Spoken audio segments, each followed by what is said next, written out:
वो कभी रुकता नहीं, वो कभी छुपता नहीं।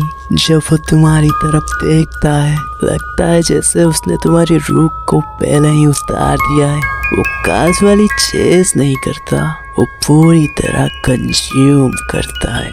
उसका शब्दों में अलग ही होती है, उसकी प्रेजेंस खींचती है। वो है डिजायर इंसान के रूप में, वो है ड्रेक।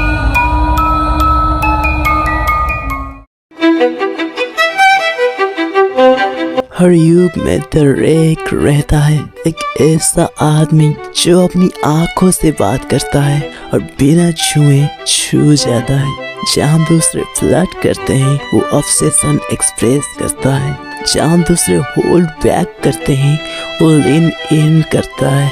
उसकी आवाज में आग होती है, उसकी मुस्कान में खतरा। ड्रेक सेफ बनकर सीड्यूस नहीं करता, वो सब कुछ तावे पे लगा कर करता है। आज के जमाने में ज्यादातर लोग इमोशन से डरते हैं, कूल बन के रहते हैं, अनअवेलेबल दिखाते हैं, अपने फीलिंग्स को कंट्रोल में रखते हैं ताकि हर्ट ना हो। लेकिन ड्रेक, उसे कंट्रोल से मतलब नहीं, उसे सरेंडर चाहिए। तुम्हारा भी उसका भी। जहाँ दूसरे वेट करके टेक्स्ट करते हैं वो कॉल करता है, जहाँ दूसरे सेफ कॉम्प्लीमेंट्स देते हैं वो खतरनाक तरीके से विस्पर करता है। वो रूल्स फॉलो करके सीड्यूस नहीं करता, वो सीड्यूस करता है फोकस से, अनडिवाइडेड, अनअपॉलोजेटिक। जब दूसरे इम्प्रेस करने की कोशिश करते हैं तो ड्रेक तुम्हें फील कराता है कि तुम ही सब कुछ हो।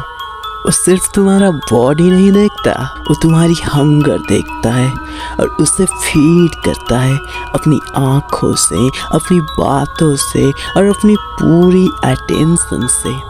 और वही उसे डेंजरियस बनाता है, ना इसलिए कि उसे सब चाहिए बल्कि इसलिए कि जब वो किसी को चाहता है तो उसे पूरा चाहता है। लॉर्ड बियॉन ऐसे पोएम्स लिखता था जो सीधा तुम्हारे अंदर तक उतर जाए। उसका चार्म उसके लुक्स में नहीं था, वो तुम्हें ऐसे दिखाता था जैसे तुम किसी और दुनिया से हो। क्या सिनोवा तुम्हारे हर डिटेल को याद रखता था, तुम क्या पहनी थी, कैसे हंसती थी, तुम्हारी आंखें कैसी हिलती थी जब तुम झूठ बोलती थी। वो फ्लर्ट नहीं करता था, वो तुम्हें स्टडी करता था और एडोर करता था। यही होता है ड्रेक की पावर। वो तुम्हें दुनिया से डिस्ट्रैक्ट नहीं करता, वो तुम्हें तुम्हारी अपनी दुनिया बना देता है। उसके 3 पावरफुल टूल्स होते हैं। पहला, वर्ड्स, डायरेक्ट, सेडक्टिव, पर्सनल, जैसे हर लाइन सिर्फ तुम्हारे लिए लिखी गई हो। दूसरा, ऑब्सेशन, वो अपनी डिजायर छुपाता नहीं, वो उसे इतना बड़ा कर देता है कि तुम खुद उसमें देखने लगती हो।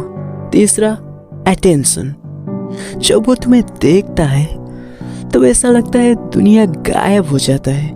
वो हर चीज बनकर इम्प्रेस नहीं करता, वो तुम्हें फील कराता है कि तुम ही सब कुछ हो और इस फीलिंग में ही तुम खुद को खो देते हो।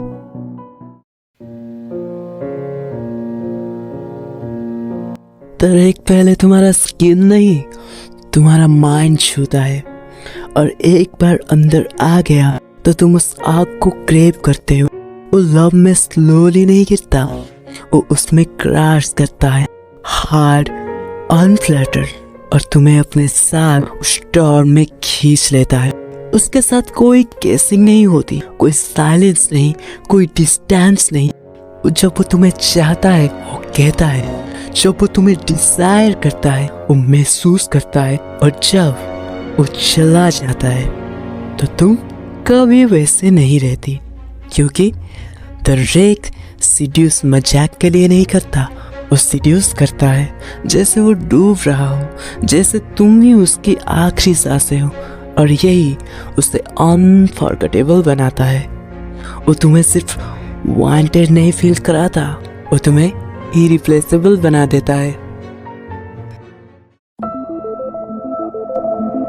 ड्रेक सेफ नहीं होता, वो सॉफ्ट नहीं होता, वो वो फ्लेम है जिसे तुम छूती हो, पता होने के बाद भी वो तुम्हें जला देगा। वो तुम्हारे दिल पे नॉक नहीं करता, वो दरवाजा तोड़ता है, अंदर आता है और उसे अपना बना लेता है। तुम उसे भूलने की कोशिश करोगी लेकिन नहीं कर पाओगी, क्योंकि कोई भी उस फीलिंग को कभी नहीं भुलाता जिस फीलिंग में किसी ने तुम्हें पूरी तरह चाहा हो।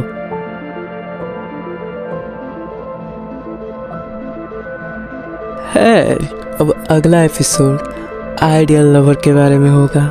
ना वो जो तुम्हें कंज्यूम करे, बल्कि वो जो तुम्हारे सपने का रूप बन जाए।